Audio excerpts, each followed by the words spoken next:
I'm Stephanie Mann at safekidsnow.com, and I'm sitting here today with Jeff Walker. And Jeff Walker is a millennial, and he has his own approach to how millennials are today and what they are doing.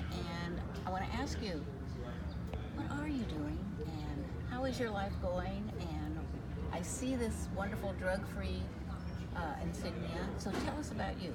Great. So, again, my name is Jeffrey Walker from Washington, D.C., and I do a lot of youth development work and consulting with organizations, expanding their mentoring capacities and their youth development practice.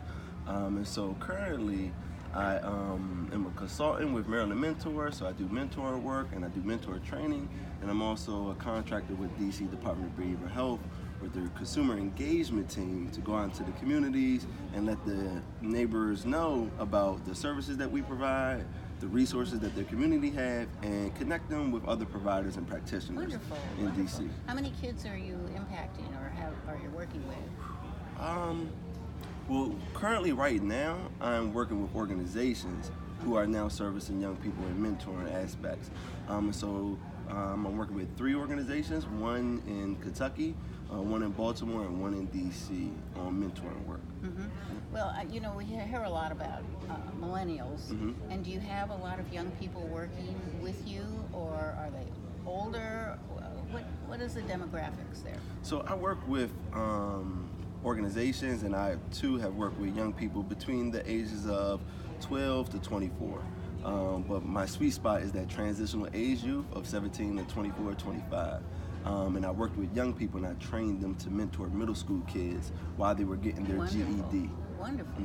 Well, now, what did you see as the biggest concern for you watching children growing up today?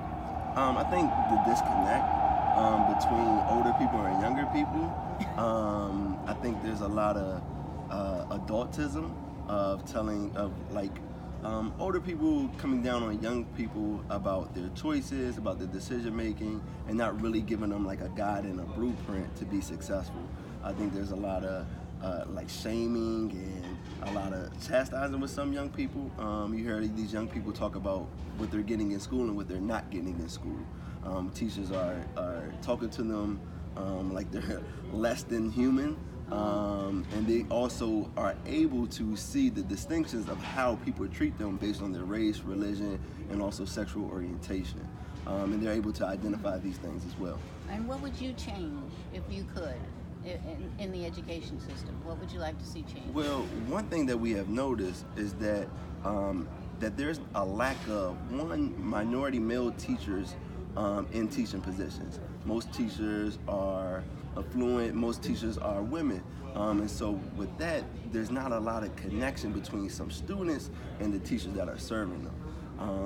And so I was also a part of a listening panel with the county executive and other community leaders in Montgomery County right outside of DC, and listening to these young people talk about, the lunch, the transportation, and also how schools are dismissing them and throwing them out of school without even really acknowledging their trauma and the situations that they have at home. You bring up such an important point because children are getting expelled, and they don't understand that there may be issues at home or in the neighborhood or whatever. What do you think should be done, and how can we change that? Well, a lot of people have their biases, and we always say, leave your shoes at the door.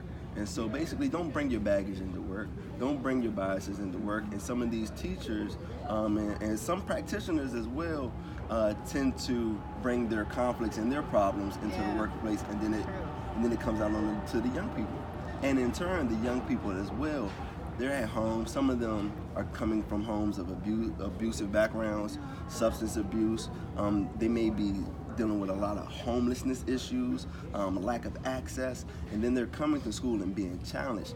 There's a poem that's called, I believe, If I Only Had a Pencil, and I'll share that link with you as well. But it talks about this young person who is experiencing all this criticism about him not paying attention in school, him not being focused, him not being prepared, but they don't know that he has to stay up late at night, take care of his brother and sister because mom has to work 2-3 jobs. They're not understanding that, they're in an abusive situation. They're not understanding that, they have to go look for shelter every night or every day. And some of our young people are really dealing with those challenges. And they're big challenges. So how can we, as a community, support these children? One, we need to be able to create those safe spaces where we're able to talk about these issues and be transparent. Absolutely.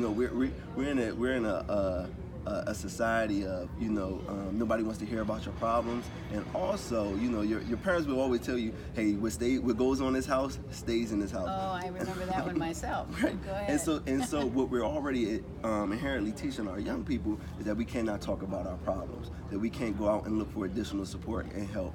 And there's a lot of mental health issues as well. So we're already teaching people to be silent, remain silent, don't talk about your issues. We need to start creating spaces where we're able to listen to these young people, get their feedback. They know what works for them. They know what doesn't work for them, right? So I believe that if we treat young people as young people, or we treat them like children, and we always create these constructs around them, then how are we building them to be productive adults? If I'm always trying to limit your growth or trying to create a box for you to operate in, how am I developing you for adulthood, successful adulthood? Yeah, I wonder if you have any kind of youth circles where the kids get to share information. It's funny that you mentioned circles. Circles are a powerful tool. Yeah. And when I was doing a mentoring program called the Full Circle Brotherhood, we created what we call a power circle. And so this is one instant. I came across a challenge where I had an attendance sheet and somebody wrote gay next to somebody's name, and they drew a genital right next to the person's name. So I called everyone into our circle, and I said I wanted to make everyone aware of what just took place. So this document right here, this is my document that I use to track who has been attending our sessions, and someone has drew this picture and this saying. I went on to say, I didn't chastise anyone. I didn't go into it like, who did this? Who? You should be ashamed of yourself. I know your mother raised you better than that, right? Yeah. None of that approach, no. right? Strength-based approach, positive approach. And I asked them, I said, who likes to be bullied? No one likes to be bullied. No. Is this appropriate? They all know it's not appropriate. So I asked them, I said, who is willing to admit that they did this and take ownership of it? One guy raised his hand. He said, you know what, I did it. I wrote the word, and he pointed to his friend. He said he drew the picture. and then for that, I said, thank you very much. It never happened again. We all applauded them for standing up and having the courage and creating that safe space for them to say, hey, I was wrong. Hey, I made a mistake. I'm going to own up to it. And we don't create enough safe spaces for young people to be honest. Yeah. Because they know that, if I be honest, or if I'm found guilty of something, then I'm going to be punished, I'm going to be shamed, I may get suspended. None of those things happen. So we wanted to be able to create those safe spaces.